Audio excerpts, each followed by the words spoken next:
ಉಡುಪಿ ಜಿಲ್ಲೆಯ ಬೈಂದೂರು ತಾಲೂಕಿನ ಕೊಲ್ಲೂರಿನಲ್ಲಿ ಸರ್ಕಾರಿ ಭೂಮಿಯಲ್ಲಿ ಗುಡಿಸಲು ಕಟ್ಟಿಕೊಂಡು ವಾಸ ಮಾಡುತ್ತಿದ್ದ ಗಂಗೆ ಎನ್ನುವ ಬಡ ದಲಿತ ಮಹಿಳೆಯ ಮನೆಯನ್ನ ಧ್ವಂಸ ಮಾಡಿ ಕೆಲವು ಪ್ರಭಾವಿಗಳು ಅಟ್ಟಹಾಸ ಮೆರೆದಿದ್ದಾರೆ.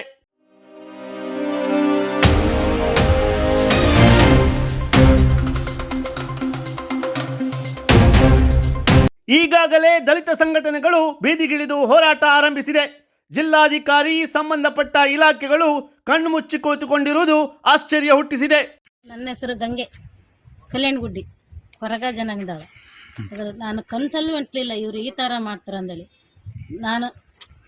ನಾನು ಬಿಟ್ಟ ಅದ್ದನೈತಲ್ಲ, ತಾಯಿಗೆ ಮಾತ್ರ ಗೊತ್ತು, ಮತ್ತೆ ಯಾರಿಗೂ ಗೊತ್ತಿಲ್ಲ.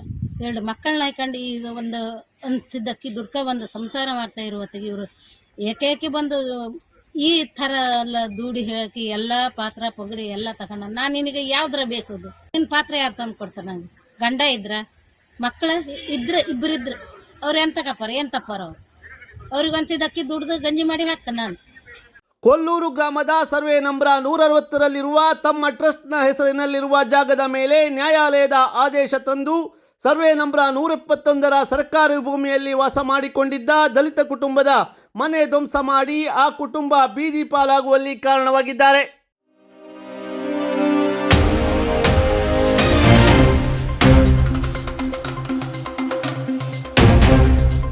ಕಳೆದ 40 ವರ್ಷಗಳಿಂದ ಅಲ್ಲಿ ವಾಸವಾಗಿದ್ದ ಬಡ ದಲಿತ ಕುಟುಂಬ ಇದೀಗ ದಿಕ್ಕು ಕಾಣದೆ ಮರದ ಕೆಳಗೆ ವಾಸಿಸುವಂತಾಗಿದೆ.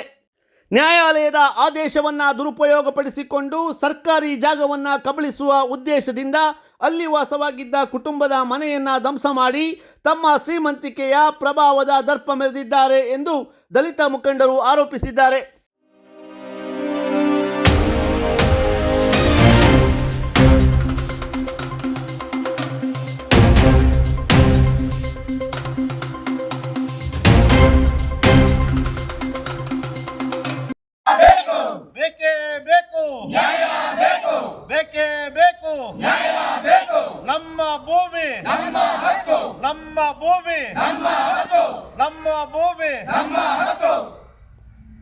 ಹೊರಗ ಮಹಿಳೆ ಗಂಗೆಯ ಮನೆಯನ್ನು ಧ್ವಂಸ ಮಾಡಿದ ಜಗದಾಂಬಿಕಾ ಟ್ರಸ್ಟ್ನವರಿಗೆ,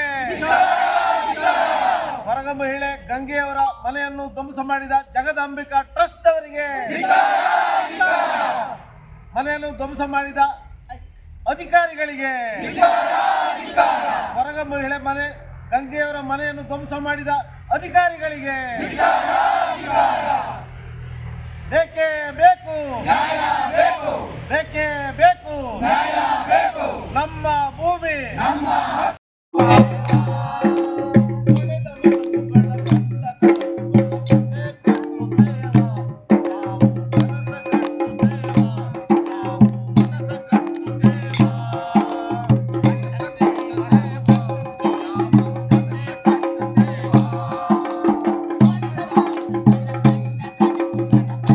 ಇವತ್ತು ಬೈಂದೂರು ಕ್ಷೇತ್ರದಲ್ಲಿ ಕೆಲವು ಶ್ರೀಮಂತ ವರ್ಗದವರು, ಪ್ರಭಾವಿಗಳು, ರಾಜಕಾರಣಿಗಳು 10 ರಿಂದ 20 ಎಕರೆ ಸರ್ಕಾರಿ ಭೂಮಿ ಕಬಳಿಸಿದರೂ ಯಾರೂ ಕೇಳುವರಿಲ್ಲ. ಅಂತಹದ್ದರಲ್ಲಿ 2 ಮಕ್ಕಳೊಂದಿಗೆ ವಾಸವಾಗಿದ್ದ ಅಮಾಯಕ ದಲಿತ ಬಡ ಮಹಿಳೆಯ ಮನೆಯನ್ನ ಧ್ವಂಸ ಮಾಡಿ ಆಕೆಯ ಬದುಕನ್ನ ನುಚ್ಚುನೂರು ಮಾಡುವ ಹೀನ ಕೃತ್ಯಕ್ಕೆ ಏನೆನ್ನಬೇಕು ಎಂಬುದೇ ಅರ್ಥವಾಗುತ್ತಿಲ್ಲ. ಕಾನೂನನ್ನ ಪಾಲನೆ ಮಾಡಬೇಕಾದ ಅಧಿಕಾರಿಗಳು ಎಲ್ಲಿದ್ದಾರೋ ಗೊತ್ತಿಲ್ಲ. ಘಟನೆ ನಡೆದು 2-3 ದಿನಗಳಾದರೂ ಆ ಮಹಿಳೆಗೆ ಪುನರ್ವಸತಿ ಕಲ್ಪಿಸಿಲ್ಲ.